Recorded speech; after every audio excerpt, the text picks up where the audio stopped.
পয়লা March বেঙ্গালুরুতে বিস্ফোরণ, বাংলায় কোথায় কোথায় লুকিয়ে ছিল জঙ্গিরা আর কি কি নতুন তথ্য সামনে আসছে, নিউজরুমে চলে যাব শুভ্রজিতের কাছে। একেবারে নতুন তথ্য সামনে আসছে এবং যে যে তথ্য সামনে আসছে এক কথায় বলতে গেলে তা চোখ কপালে তুলে দেওয়ার মতো। এখনো পর্যন্ত ৭০টি জিনিস বাজেয়াপ্ত হয়েছে এই দুই সন্দেহভাজন আইএস জঙ্গি থেকে বলে জানা যাচ্ছে। এই যে 12ই মার্চ থেকে শুরু করে 11ই এপ্রিল কোথায় কোথায় তারা এই এক মাস ধরে ছিল সেটাও কিন্তু নজরে রয়েছে এনআইএর যারা তদন্তকারী আধিকারিক তাদের। দুই প্রতিনিধি আমাদের সঙ্গে সরাসরি রয়েছেন আমাদের সঙ্গে আবির দত্ত এবং পার্থপ্রতিম ঘোষ। আমি শুরুতে আবির এইটা তোমার থেকে জানতে চাইবো, নিঃসন্দেহে সব থেকে বেশি উল্লেখযোগ্য হচ্ছে ভিপিএন মেশিন পাওয়া গেছে। ভিপিএন মেশিন তার মানে হচ্ছে কোথাও আইডেন্টিটিকে হাইড করার জন্য বা আইপি অ্যাড্রেসকে হাইড করার জন্য কতটা গুরুত্বপূর্ণ বলে এনআইএ মনে করছেন এই সমস্ত জিনিস বাজেয়াপ্ত হওয়া? দেখো, শুরুতেই তোমায় বলি, এই যে দুজনকে ইতিমধ্যে গ্রেপ্তার করা হয়েছে তার মধ্যে আব্দুল মাতিন তাহা, এর বিরুদ্ধে একাধিক অভিযোগ এর আগেও ছিল। চাঞ্চল্যকর বিষয় যেটা জানা যাচ্ছে এনআইএ সূত্র থেকে, যে বেঙ্গালুরুতে একটি ব্লাস্টের ঘটনা ঘটেছিল 2022 সালে। সেখানে একটি অটোতে প্রেসার কুকারে আইডি নিয়ে যাওয়া হয়েছিল এবং প্রেসার কুকার ব্লাস্ট করানো হয়েছিল। এবং সেই ঘটনায় যাদের যাদের নাম উঠেছে তার মধ্যে অন্যতম এই আব্দুল মাতিন, যার পুরো নাম আব্দুল মাতিন তাহা। এবং তখন থেকেই এই ওয়ান্টেড ছিল, তার খোঁজ মিলছিল না। এবং মোহাম্মদ শারিক নামে এক ব্যক্তি যে আইসিসির সরাসরি আইসিসির দায়িত্বে ছিল, সে দক্ষিণ ভারতের সেই মোহাম্মদ শারিক সেই অন্যতম দায়িত্বে ছিল, তার সে মূল অভিযুক্ত ছিল সেই ঘটনায়। মোহাম্মদ শারিকের অত্যন্ত ঘনিষ্ঠ ছিল এই আব্দুল তাহা, যাকে ইতিমধ্যে এই ঘটনায় গ্রেপ্তার করা হয়েছে বেঙ্গালুরুতে ব্লাস্টের ঘটনায়।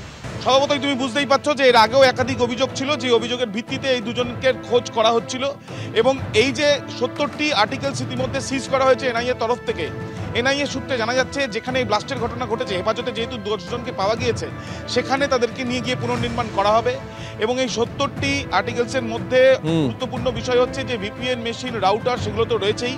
তার সঙ্গে 35টি সিম কার্ড রয়েছে যেগুলো প্রি অ্যাক্টিভেটেড এমনও হতে পারে সন্দেহ তদন্তকারীদের।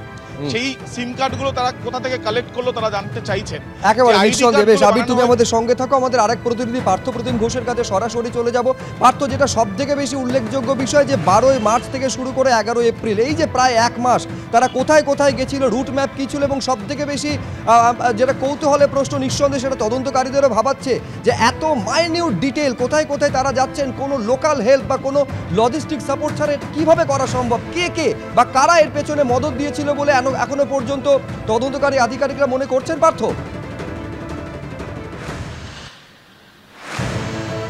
একেবারে দেখে, এবং কার্যত কিন্তু তোমাকে আবারও বলবো, এই রাজ্যের বিভিন্ন জায়গায় এবং রাজ্য ভ্রমণ করেছিল প্রায় 12 তারিখ থেকে এনারা।